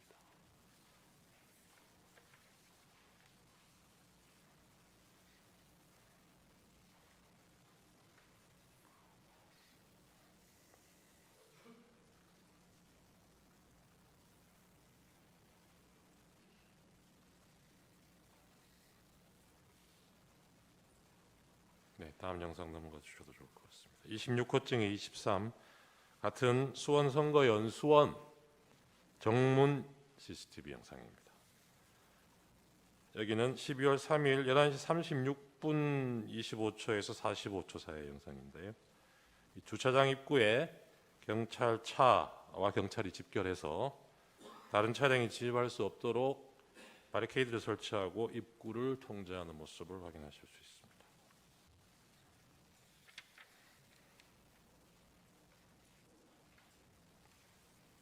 다음 영상입니다. 이어진 영상도 26호증이 26인데 같은 위치고요. 시간이 이때는 날이 바뀌고 새벽 1시 42분부터 43분 사이 영상입니다. 경찰 버스 2대가 진입하고 해당 버스에서 내린 경찰들이 연수원 내부로 집결하는 모습을 보고 계십니다.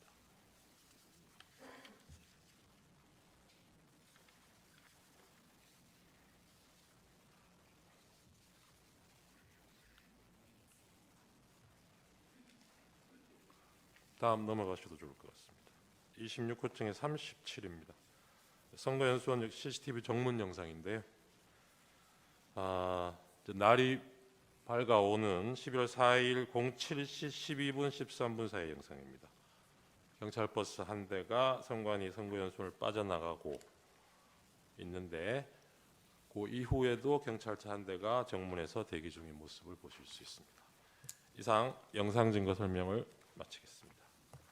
그 청구인 측에요. 한 가지 확인하겠습니다. 네. 아까 을호증, 을1호증부터 을8호증까지 증거 동의한다 하셨죠? 네, 그렇습니다. 입증 취지만 보이는. 그렇다면 제가 증거 채택 범위를 잘못 말한 것 같습니다. 아까 채택된 것에 더해서 을1호증의 3, 을2, 을3호증 1 내지 6, 을4도 추가로 채택합니다. 더 쉽게 말해서 을제1호증 1부터 을8호증까지 다 채택한다. 그런 뜻이 되겠습니다. 이 채택된 서정과 영상에 대해서 피청구인 측에서 서정 요지와 영상 재생하십시오. 우선 반대신문 기회가 부여되지 않은 진술에 대해서 피청구인 청구인 측이 소개 진술을 한 것에 대해서 이후 우리 심판 과정에서 상세하게 반박이 이루어질 예정이겠습니다만은 우선 짧게 말씀드리면은 청구인 측은 대통령의 헌법상 권한으로 헌법에 기재된 비상계엄에 대해서 내란몰이로 수사를 하면서 며칠 뒤인 7일, 8일에 전격적으로 구속이 이루어지고 모두가 이런 상황에서 무서워하면서 책임 전가를 하고 있는 상황 속에서 진술이 이루어진 것들을 지금 보이고 있다고 하겠습니다. 이런 뒤집힌 상황은 문제된 계엄이 과거의 통념과 같은 그런 정식의 계엄이 아니라는 것을 오히려 보여준다고 하겠습니다.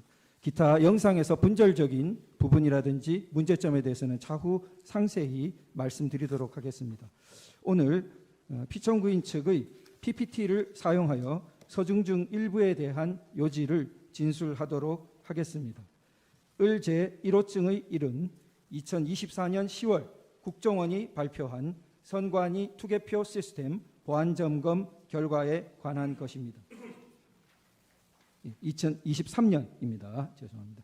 보안 점검 결과 해킹을 통해 유권자 등록과 투표 여부를 관리하는 통합 선거인 명부 시스템의 내용을 변경할 수 있었고, 투표관리관 도장의 이미지를 절취하여 실제 사전투표 용지와 동일한 투표지를 얼마든지 만들어낼 수 있었습니다. 을 제4호증은 법원이 연수을 선거무효소송 변호사들에게 준 통합선거인 명부 사본입니다. 이 사본에는 선거인의 성명과 주소가 삭제되어 명부상의 투표자가 실제로 투표했는지 여부를 전혀 확인 검증할 수 없도록 되어 있습니다. 하지만 대법원은 판결문에서 원고가 선거인 명부를 열람했으니 실제 투표 여부를 확인할 수 있었을 텐데 아무런 주장과 증명도 없다고 했습니다. 도장 파일을 절취하여 위조 투표지를 쉽게 만들 수 있다는 점 앞서 말씀드렸습니다. 을제 3호증의 4 및 19는 제21대 총선 재검표 현장 등에서 촬영된 투표지들의 사진입니다.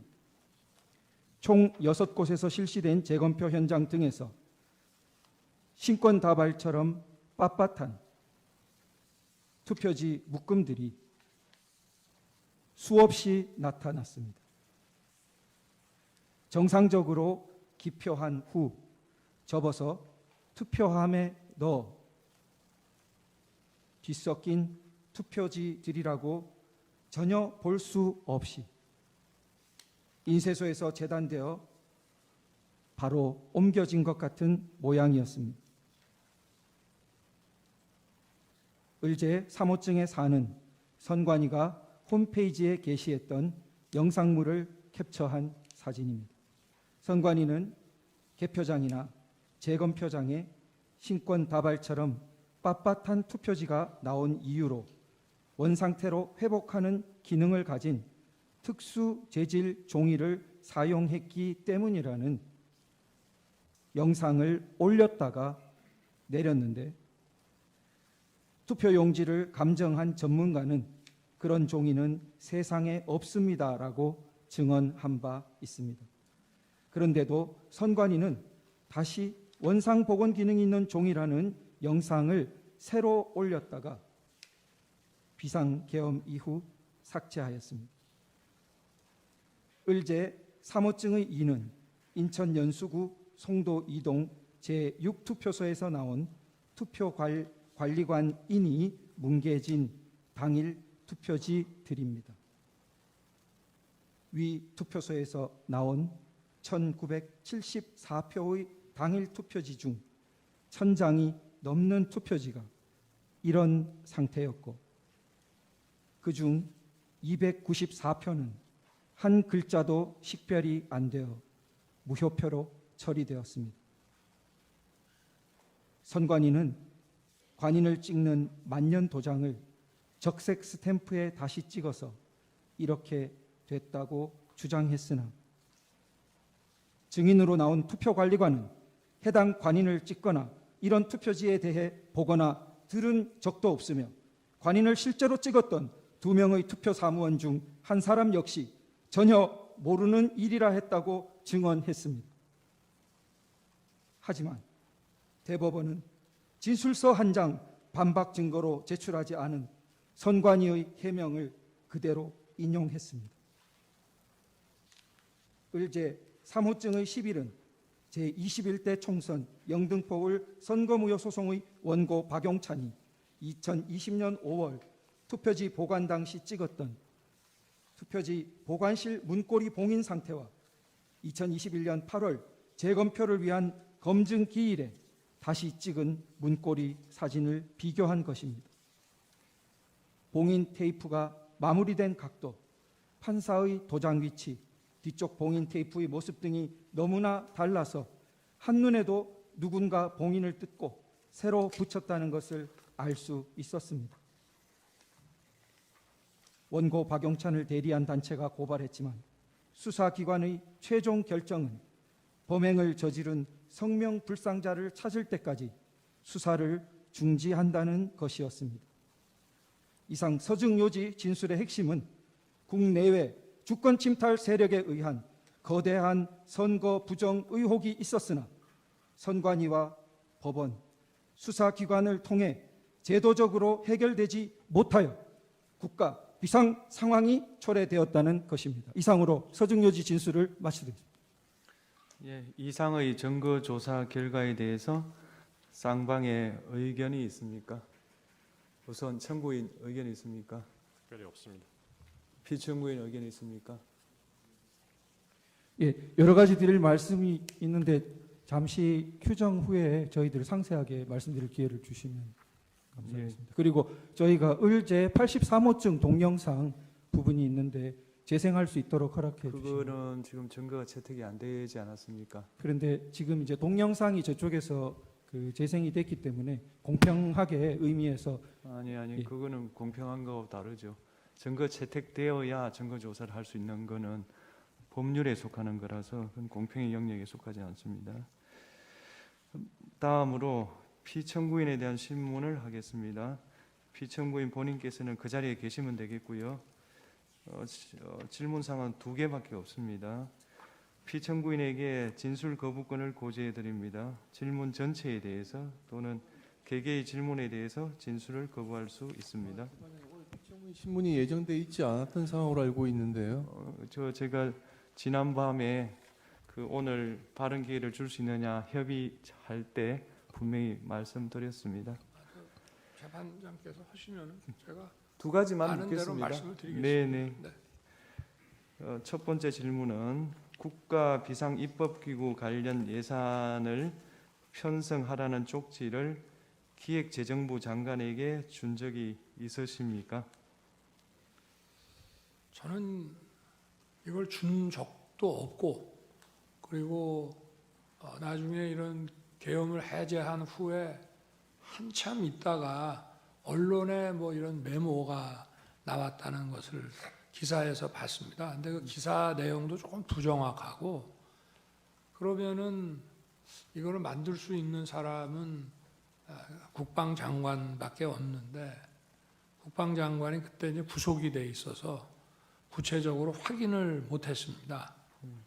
그런데 그 내용을 보면 좀 그 내용 자체가 좀 서로 좀 모순되는 것 같기도 하고, 그런데 하여튼 뭐 그 부분에 대해서는 그렇습니다. 뭐 자세하게 또 물어보시면은 제가 아는 대로 답변을 드리겠습니다. 예. 2번째 질문, 마지막 질문 드리겠습니다. 본인께서는 이진우 수방사령관, 곽종건 특전사령관에게 계엄 선포 후 계엄 해제 결의를 위해 국회에 모인 국회의원들을 끌어내라고 지시한 적이 있으십니까? 없습니다. 네. 예, 그러면 마치겠습니다. 오늘 변론은 이것으로 마치고 양측 대리인께서 추가로 하시고 싶은 말씀이 있으십니까? 우선 청구인 대리인 있으십니까? 네.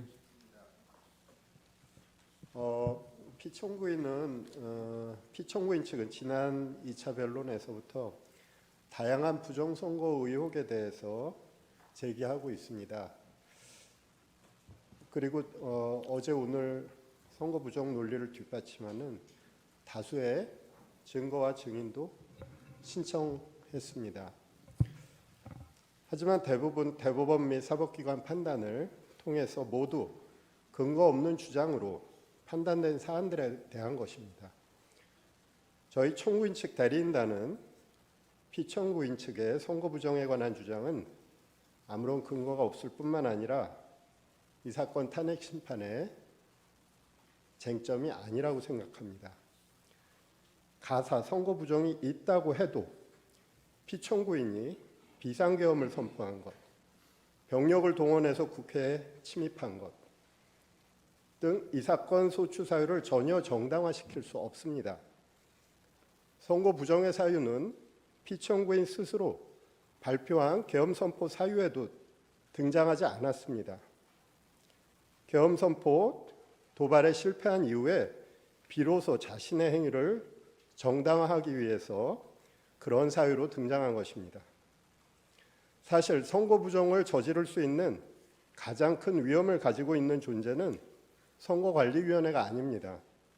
그보다 더욱 큰 힘을 가지고 있는 기관, 행정부이며 국가정보기관이며 이들을 지휘하는 대통령입니다. 중앙선거관리위원회를 독립된 헌법기관으로 만든 것은 대통령과 행정부 그리고 정보기관으로부터 선거관리의 독립성을 보장하기 위한 취지였습니다. 지금의 상황은 오히려 선거 부정의 위험이 더욱 더 큰 기관이 선거 부정을 막고 방어하는 기관에게 선거 부정을 저질렀다고 비난하는 형국입니다. 이 사건 탄핵 심판은 수많은 국민들이 듣고 바라보고 있습니다.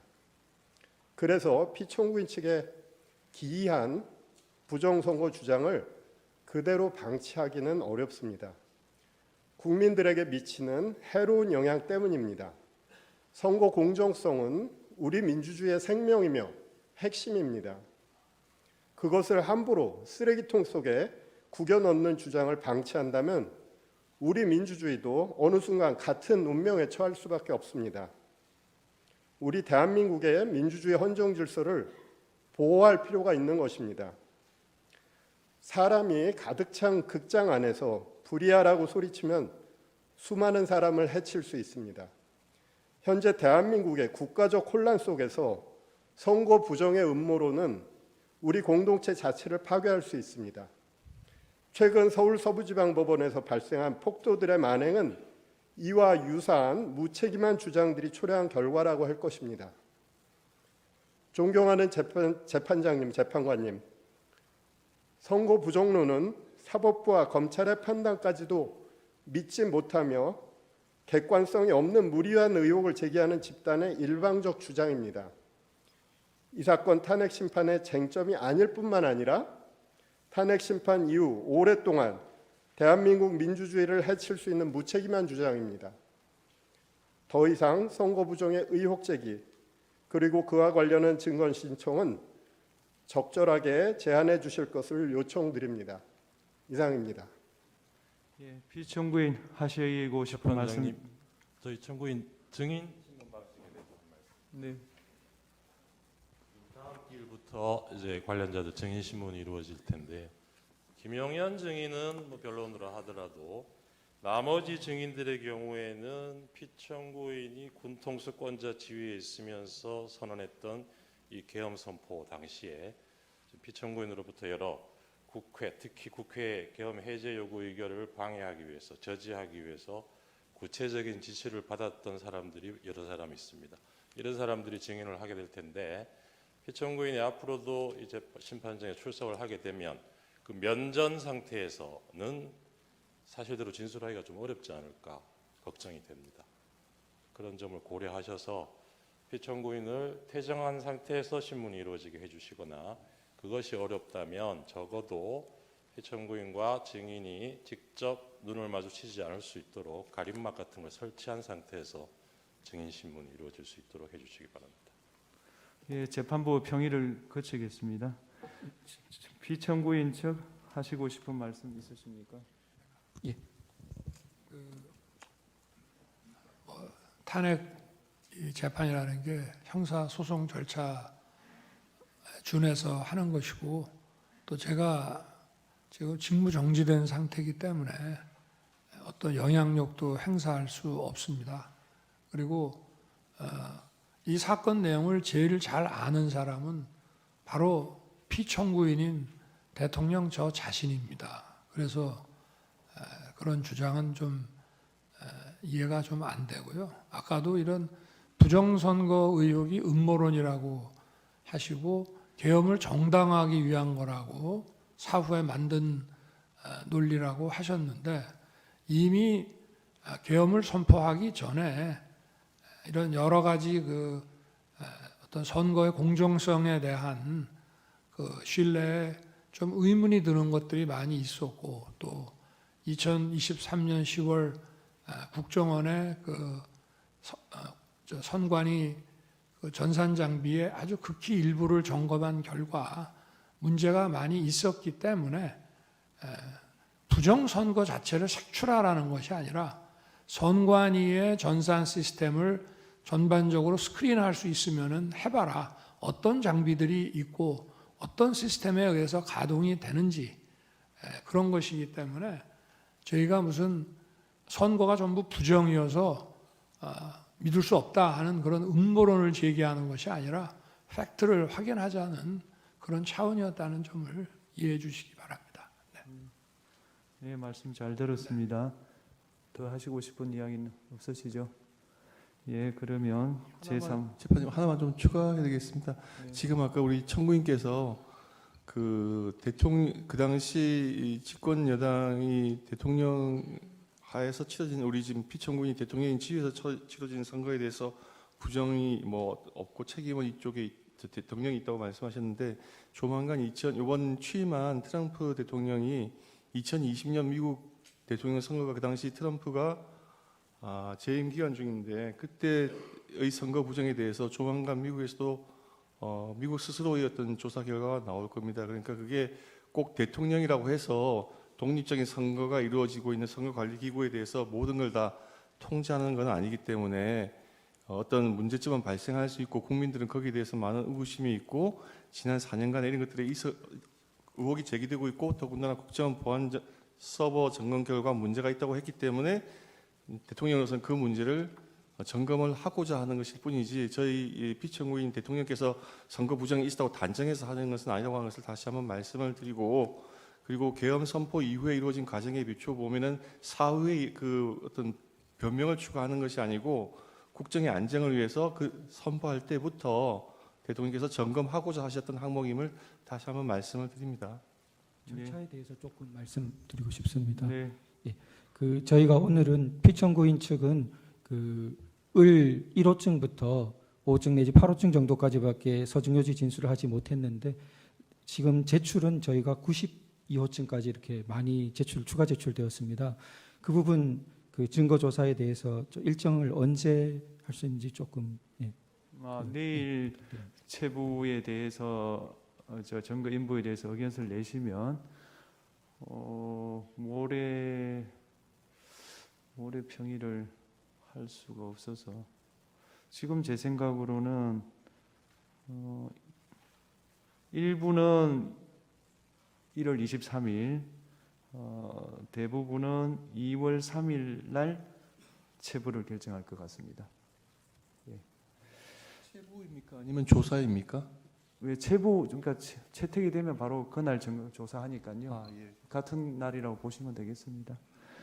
이상으로 예. 청구인 측에서 보여준 그 영상에 대해서 예. 제가 그냥 짧게 한 말씀만 예, 이해를 돕는 차원에서 하십시오. 잘 봤습니다. 그런데 아까 그 군인들이 본청사에 진입을 했는데 저 직원들이 좀 저항을 하니까 스스로 이렇게 나오지 않습니까? 얼마든지 더 들어갈 수 있는데도 저게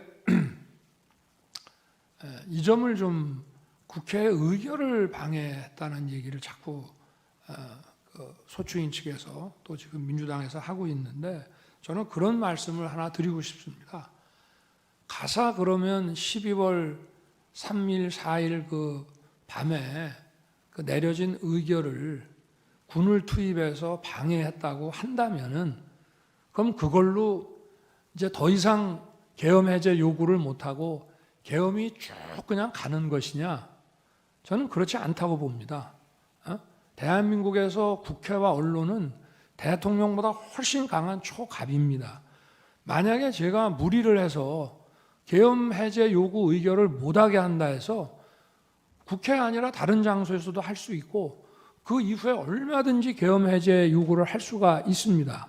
그러고 그거를 만약에 막았다고 한다면 그거는 정말 뒷감당을 할 수 없는 일이라고 저는 생각합니다. 그래서 뭐 계엄 해제 요구를 막았다, 뭐 여러 가지 이런 증언들을 막 이렇게 모아가지고 그렇게 얘기를 하시는데 계엄 해제 요구 결의가 사실은 저도 그 방송을 보고 있었습니다마는 의원들 사이에서도 국회의장과의 관계에서 아니 빨리 합시다. 그리고 또 우원식 의장은 아니 그래도 절차는 밟아야 되는 거 아닙니까? 이렇게 하면서 좀 국회법에 딱 저기 맞지 않는 그런 아주 그 신속한 그런 결의를 했거든요. 그렇지만 저는 그거를 보고 바로 군을 철수시켰습니다. 그래서 국회 마당에 있던 사람들이 나갔고요. 그리고 아까 뭐 국회의장 공관 옆에 군인들이 지나가면서 마치 뭐 국회의장을 새벽 2시에 뭐 체포할 것처럼 그게 아마 제가 볼 때는 퇴각하는 과정에서 일어난 일이 아닌가 싶고요. 제가 드리고 싶은 말씀은 그거를 그 당시에 막거나 연기한다고 해서 그게 막아지는 일이 아니라는 점을 말씀을 드리고 싶습니다. 네, 말씀 잘 들었습니다. 이상으로 제3차 변론기일을 마치겠습니다. 다음 기일은 1월 23일 목요일 오후 2시고 그날은 2시 반에 정인 김용현에 대한 정인신문을 하도록 하겠습니다. 이상입니다.